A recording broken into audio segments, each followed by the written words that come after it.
لله رب العالمين والصلاة والسلام على أشرف الأنبياء والمرسلين وعلى آله وصحبه ومن تبعهم بإحسان إلى يوم عظيم.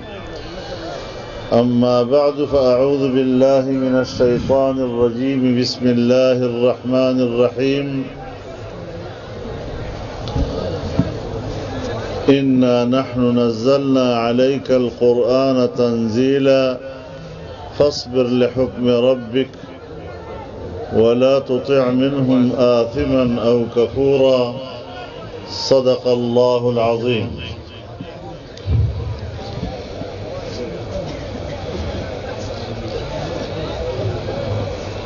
صدر وفاق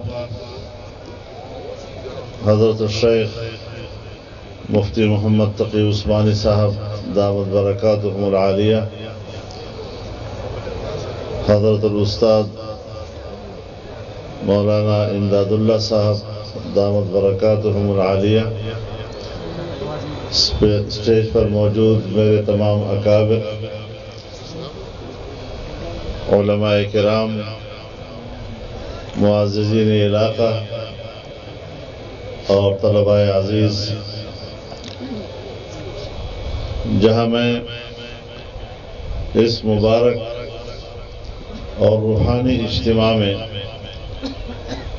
اپنی شرکت کو سعادت سمجھتا ہوں اور اس کے لیے خصوصی طور پر حضرت مولانا امداد اللہ صاحب کا اور جامعہ اسلامیہ باپوزی کے تمام کارپردازان کا شکر گزار ہوں۔ وہاں جن طلباء نے قرآن کریم حفظ کیا ہے، میں اس عظیم الشان سعادت پر انہیں دل کی گہرائیوں سے مبارکباد پیش کرتا ہوں۔ میرے محترم دوستو، وقت کی تنگی کے پیش نظر تفصیلی گفتگو تو نہیں ہو سکتی، اور حضرت مولانا مفتی محمد تقی عثمانی صاحب نے جس طریقے سے اپنے بیان میں ہمیں قرآن کریم کے رموز سے آشنا کیا ہے، میں سمجھتا ہوں کہ وہ ہم سب کے لیے ایک کافی و شافی بیان ہے، اور اللہ تعالی ہمیں اسے سمجھنے اور اس پر عمل کرنے کی ہمیں توفیق عطا فرمائے۔ اس طرح کے اجتماعات جس میں علماء کی ایک بہت بڑی تعداد موجود ہوتی ہے، اور علماء کے علاوہ بھی ایک دیندار طبقہ، دین سے محبت کرنے والا طبقہ اس میں موجود ہوتا ہے، تو جی ضرور چاہتا ہے کہ اس اجتماع سے کچھ تفصیلی گفتگو کی جا سکے، لیکن چونکہ آپ میں سے بیشتر لوگوں نے عصر کی نماز بھی نہیں پڑھی اور مغرب بھی قریب آنے والی ہے، اس لیے نماز بہت اہم ہے، اور ہماری تقریر اور اس کو طول دینا نماز کے مقابلے میں اس کی کوئی اہمیت نہیں۔ ہمارے اور آپ کے ذمہ اللہ رب العزت کی طرف سے جو ذمہ داری اور مسئولیت ہمیں دی گئی ہے، اس کا تقاضا یہ ہے کہ ہم آج ان حالات میں اپنی ان ذمہ داریوں کو سمجھیں۔ قرآن کی تعلیمات، جناب رسول اللہ صلی اللہ علیہ وسلم کی تعلیمات، جن کے یہ مدارس تحفظ کی اور ان کے خدمت کی ذمہ داری سنبھالے ہوئے ہیں، دنیا کے لیے آج یہ قابل قبول نہیں ہے۔ مغربی دنیا ہمارے علوم کا بھی خاتمہ کرنا چاہتی ہے، ہماری تہذیب اور تمدن کا بھی خاتمہ کرنا چاہتی ہے۔ دین انسان کے اندر کی غذا ہے، انسان کے اندر کی قوت ہے، اور تہذیب انسان کے ظاہر کا لباس ہے، اس کے عادات و اطوار ہیں اور اس کے اقدار ہیں۔ ہمیں وہ اندر سے بھی کھوکھلا کرنا چاہتے ہیں اور ظاہری طور پر بھی ہمیں بے لباس کرنا چاہتے ہیں۔ اس چیز کی، اس ذمہ داری کی، ان خدمات کی پشت پر ہمارے اکابر نے مدرسے کو کھڑا کر دیا ہے۔ اگر وہ ہماری تہذیب کا خاتمہ کرنا چاہتے ہیں تو بھی ان کا مقصد یہ کہ مدرسہ ختم کر دیا جائے، مدرسے کو کمزور کر دیا جائے۔ لیکن یاد رکھیں، یہ جو پاکستان کے حکمران ہیں یہ تو نقلی فرنگی ہیں، ہم نے تو اصل فرنگی کے ساتھ جنگ لڑی ہے، اس کے مقابلے کیے ہیں، جام شہادت نوش کی ہے، قربانیاں دی ہیں۔ تو یہ ہمارے والے یہ کس باغ کی گاجر مولی ہیں کہ وہ ہمارے دین کو ختم کر سکیں گے، ہمارے مدارس کو ختم کر سکیں گے، قرآن حدیث کے اس سلسلے کو ختم کر سکیں گے؟ انشاءاللہ اس محاذ پر ان کا مقابلہ کیا جائے گا۔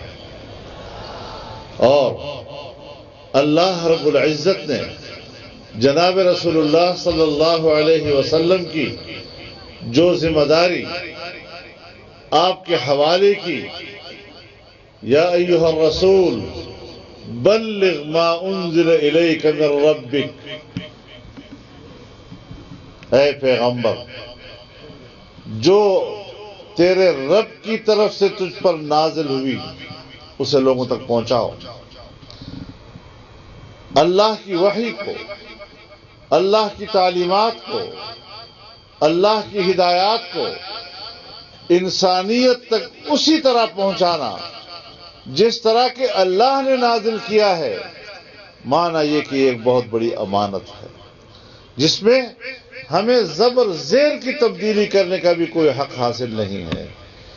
اس کے معانی اور اس کے تشریحات جو رسول اللہ صلی اللہ علیہ وسلم نے کر دیے وہ کافی ہیں۔ جہاں کہیں پر اجتہاد کی گنجائش ہے، عقل کی گنجائش ہے، اس پر ہمارے پورے سلف صالحین اور ائمہ مجتہدین نے مکمل طور پر ہمارے سامنے دین کو رکھا ہے۔ تو یا ایھا الرسول بلغ ما انزل الیک من ربک، یہ تو ایک ذمہ داری ہوئی کہ ہم نے دین کو انسانیت تک پہنچانا ہے۔ لیکن اس ذمہ داری کی اہمیت اللہ نے جتلائی، تفعل فما بلغت رسالتہ، اور اگر آپ نے اس ذمہ داری میں کوئی کوتاہی دکھائی تو پھر مقصد رسالت فوت ہو جائے گا۔ اور اس سے رسول اللہ صلی اللہ علیہ وسلم کو اس کی اہمیت کا اندازہ لگ گیا کہ یہ کوئی معمولی کام میرے حوالے نہیں کیا گیا، جتنا میرا منصب عظیم ہے اتنی ہی اس کی ذمہ داری عظیم ہے۔ منصب کے مطابق تقاضا یہ ہے کہ میں اس کا حق ادا کروں، لیکن اس میں رکاوٹیں آتی ہیں۔ میں کوشش تو کرتا ہوں، وقت کے بادشاہوں کا بھی مقابلہ کر لوں گا، ائمہ کفر کا بھی مقابلہ کر لوں گا، لیکن وہ طاقتور ہیں، میری زندگی محفوظ نہیں ہے۔ اور جب انسان کو اپنی جان کا خطرہ درپیش ہو جائے تو پھر وہ ذمہ داری نبھانے میں رکاوٹ بنتا ہے کہ میں محنت تو کروں گا لیکن میری زندگی محفوظ نہیں۔ تو اللہ رب العزت نے اس کی بھی ذمہ داری لے لی کہ واللہ یعصمک من الناس، اس کی فکر مت کریں، حفاظت کرنے والا تیرا اللہ ہے۔ اور ذمہ داری بھی آپ نے لے لی، محنت بھی میں کرتا ہوں، لیکن اس کے باوجود مجھے قبول نہیں کیا جا رہا۔ جب قبولیت نہیں ہوتی تو بھی انسان کے اندر ایک مایوسی آتی ہے، اور یہ بھی اللہ کے دین کو انسانیت تک پہنچانا اس میں رکاوٹ بن سکتا ہے۔ تو اس پر بھی اللہ تعالیٰ نے واضح طور پر فرما دیا کہ واللہ لا یہدی ان اللہ لا یہدی القوم الکافرین، کہ اللہ تعالیٰ کے ہاتھ میں ہے نتیجہ۔ تو وہ اگر کسی کو ہدایت نہیں دینا چاہتا اور کافر کو ہدایت آپ کیا کر سکتے ہیں؟ انک لا تہدی من احببت ولکن اللہ یہدی من یشاء۔ تو جدوجہد اور محنت یہ ہمارے ذمہ ہے، اور وہ بھی ہماری استطاعت کے دائرے کے اندر کہ لا یکلف اللہ نفسا الا وسعها۔ تو اللہ نے ذمہ داری بھی ہمیں دے دی، اور وہ بھی استطاعت کے اندر، اور اس کے لیے بھی فرمایا کہ نتائج آپ کے ہاتھ میں نہیں ہیں، نتائج میرے ہاتھ میں ہے۔ ہمارے اکابر نے، ہمارے مدارس، ہماری جمعیت، اس نے انہی تعلیمات کی بنیاد پر اللہ کے دین کی سربلندی، اعلاء کلمت اللہ، اس کی تعلیم و ترویج اور اس کی تنفیذ کے لیے جو جدوجہد شروع کی ہے، ہم اس لیے مایوس نہیں ہوں گے کہ ہمارا ایمان ہے کہ نتائج اللہ کے ہاتھ میں ہے، ہمارے ذمہ صرف جدوجہد اور محنت ہے۔ لہذا محنت اور جدوجہد کا یہ سلسلہ آپ کا اور ہمارا قائم و جاری رہے گا۔ نہ مدارس بند کیے جا سکتے ہیں، نہ جمعیت علماء ختم کی جا سکتی ہے۔ یہ دونوں ایک ہی ہمارے اکابر کے دو مضبوط سلسلے ہیں، اور انشاءاللہ یہ آج بھی قائم ہیں اور قائم رہیں گے۔ اللہ کی طرف ہماری نظر رہنی چاہیے، اور اس عظیم الشان اجتماع پر میں آپ کو مبارکباد بھی پیش کرتا ہوں، اور جامعہ کا شکر گزار بھی ہوں کہ ہم سب کو، آپ کو اور ہمیں یہ سعادت بخشی کہ اس مبارک علماء کی مجلس میں ہمیں شریک ہونے کی سعادت بخشی۔ عصر کی نماز اگر کسی نے نہیں پڑھی تو وہ بھی پڑھ لیں، اور پھر اس کے بعد مغرب کا وقت بہت قریب آ گیا ہے۔ اللہ تعالیٰ اس اجتماع کو قبول فرمائے۔ وآخر دعوانا ان الحمدللہ رب العالمین۔